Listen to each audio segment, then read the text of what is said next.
was supposed to be a 70% workout. I talked to plates on each side. So I talked to Coach Aceto and I. What's up guys and welcome. You are watching Fazi Fitness.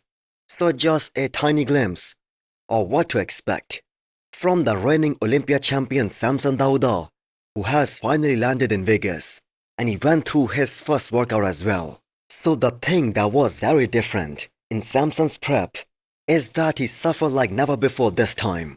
Throughout his bodybuilding career, he has never pushed this hard in chase of that extra bit of conditioning, extra bit of detail, and the physique that we are looking at right now, that speaks for itself. So at this point, it's all about fine-tuning things, reducing the stress and all that inflammation after the long grueling prep. So the common criticism that Samson Dauda has received from his one and only physique update that we got from him in almost 7 weeks time, and that was that guest posing, was that he was looking a bit deflated, a bit flat. Now as per Samson Dauda, he did not lose any muscle whatsoever during this entire prep, and all they did was stay flat for the most part of these last 6 weeks. And that was of course to bring a fully detailed and a very separated package come Olympia this year. And as per him, as soon as they introduce some carbs into his system, he's gonna blow back up. And the fact is, this is what the judges, they have been asking from him since 2023. Now there has been a mutual consensus that Samson Dauda has the best overall physique in the men's open division right now. He's very big, but at the same time, very aesthetic, very classic, some of the best lines in the entire men's open, and the guy who truly fits what the IFBB is looking for in the past few years. We haven't seen any physique update from Samson Dauda that makes this upcoming Olympia version a very anticipated one. So if Samson Dauda brings a level of conditioning which can rival the likes of Derek, Hardy and the Mutant, is this gonna be over for everyone if he actually shows up like that? But at the same time, he has that same wow factor that popped the fullness that he normally has, the way he looked at the Arnold Ohio this year in terms of size. And is that even fair to expect that kind of combination from Samson Dauda in terms of size and conditioning? Because we know that tall guys, they always have to sacrifice a bit of size, a bit of fullness to chase that conditioning. Let me know what you guys think in the comments down below. Playing too hard. Have you subscribed yet? Please don't make me bring out the emotional blackmail. Hit that subscribe button and turn on the bell icon. It's free, it's painless, and that makes me look way cooler than I actually am. So did RX Muscle just took a jab at Milos Sorsev for posting this update of Behrouz Tabani just days out from his Olympia debut, especially pointing out his quads, more specifically his outer quad sweep. Now they are genetically a flat muscle group and they kind of appear straight, and that is the weakness that RX Muscle pointed out here. The thing is, if Milos is out there breaking down the weaknesses of everyone, all the other top guys who are gonna be stepping on the Olympia stage this weekend, it's kind of fair play that people talk about Behrouz's quads too, since Milos made this claim that Behrouz will be fighting for this year's Olympia title. Now we know his upper body, that is gonna be very competitive against all the guys in the first call out. I just think people have kind of forgotten how massive and bubbly the quads on your reigning Olympia champion Samson Dauda are. And yes, I know Behrouz Tabani has competed against Samson a couple of years back, but we are looking at a whole new animal in the form of Samson Dauda this time around. So many people raise this question on why Behrouz's conditioning, the one that we are seeing right now that looks a bit off a few days out of the Olympia. The fact is, it's very normal to look a bit soft and watery after a long travel, after a long flight. Also the amount of food that can make a massive difference in the depth and the detail of any physique. So at this close to the show, these guys are changing very fast with every passing day, or I'm gonna say with every passing hour. And we have to keep in mind, there hasn't been a single show throughout Behrouz's career where he did not show up in a world-class condition. So I believe that trend is gonna continue for his first ever Olympia too. So in the other video, that Behrouz Tabani himself posted after a good pump. His physique appears totally different. So let me know what you guys think. Do you guys have Behrouz Tabani in your Olympia top 6?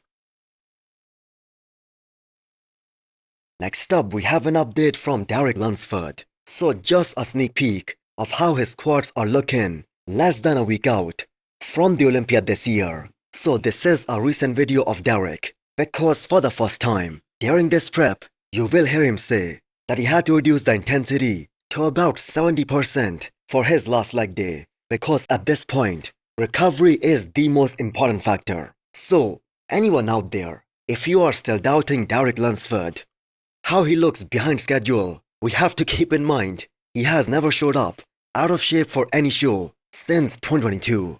Even if we look at the Pittsburgh Pro this year, the man had striated glutes, ripped hamstrings. He just wasn't as dry or as hard as he was at the Arnold Ohio this year.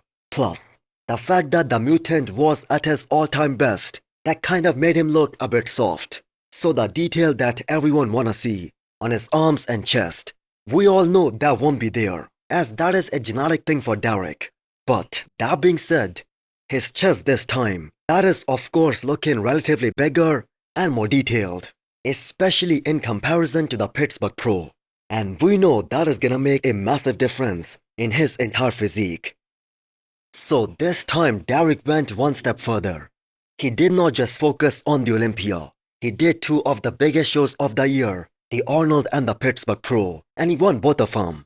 Although the Pittsburgh Pro appearance, that did not help him in any way, shape or form, as he looked very vulnerable and he almost lost to Nick Walker, and that too for the very first time in his career. And that is why he knows, and his team knows, he has to show up even better than the Arnold Ohio this year. And if that is the case, he's 100% gonna be fighting for this year's Olympia title. So Terrence gave his predictions for this year's Classic Physique Olympia title, and I don't wanna talk about that he thinks he's gonna win, or who does he have in that top 3. I wanna talk about the guys in the 7th and 8th place, Matthias Menegate and Niall Darwin. Now that right there is a very interesting pick, because we saw how Niall, he beat Matthias at Tampa Pro this year, and that too by quite some margin with perfect scores. Although Matthias was ahead of Niall last year at the Olympia, but the kind of improvements that we saw from Niall, they were far more than the ones that we saw from Matthias. In fact, he kind of looked the same at Tampa Pro this year as he did last year at the Olympia. But that being said, Matthias has been an amazing talent that came onto the scene last year at the Olympia. So Matthias was top 9 at his Olympia debut last year, while Niall on the other hand, he was top 11. So even if Matthias moves up 2 spots, that will be a huge deal. But that being said, the chances of that happening, him placing ahead of Niall, they are looking a bit slim. Although the man is looking pretty damn impressive in all of his recent updates. Although a bit on the flat side, but right on the money for about 4 days out. So let me know what you guys think. Can Matthias Menegate beat the likes of Niall Darwin and also Logan Franklin, as both these guys, they also have a beef that we saw earlier this year? Let me know what you guys think. Next up, we have a 2 weeks out physique update from Krizo. So this will be Krizo's first time competing at the British Grand Prix, and the man looks well on his way to earn his 3rd Olympia qualification of his career. So the kind of condition that Krizo has been holding on to for weeks on end now, he would have easily won France Pro, but it's good to see him competing a week before Prague to secure his Olympia spot for 2026. And unless someone from the Olympia top 8 this year they decide to do that show, Krizo is the favorite going into that show. So this is undoubtedly one of the best hand collabs, most muscular shot in the open bodybuilding right now. But Krizo needs to be extremely careful about those obliques. He cannot afford to get them wider, because as impressive as some of his poses are, for example the front double biceps, the entire flow of that pose, that gets kind of ruined because of his wider waistline, especially those obliques. Rest assured, Krizo has put in some major effort in terms of his posing and presentation. So, what we will see in British Grand Prix, that will most probably be an improved version compared to what we saw at the Pittsburgh Pro and the New York Pro. So Krizo was top 7 in the world 2 years back. But with the addition of all this new talent, he can still be on the edge of that first call out, provided that he can do something about his back. So he was good enough to beat the likes of Regan and Sazan, and that too very comfortably, earlier this year. So excited to see him compete in a couple of shows, host Olympia this year. And as of right now, Krizo is the biggest competitor for Keon Pearson at this year's Prague Pro. So hit the thumbs up button if you liked the video and smash the subscribe button if you wanna come back for more. Thanks for watching.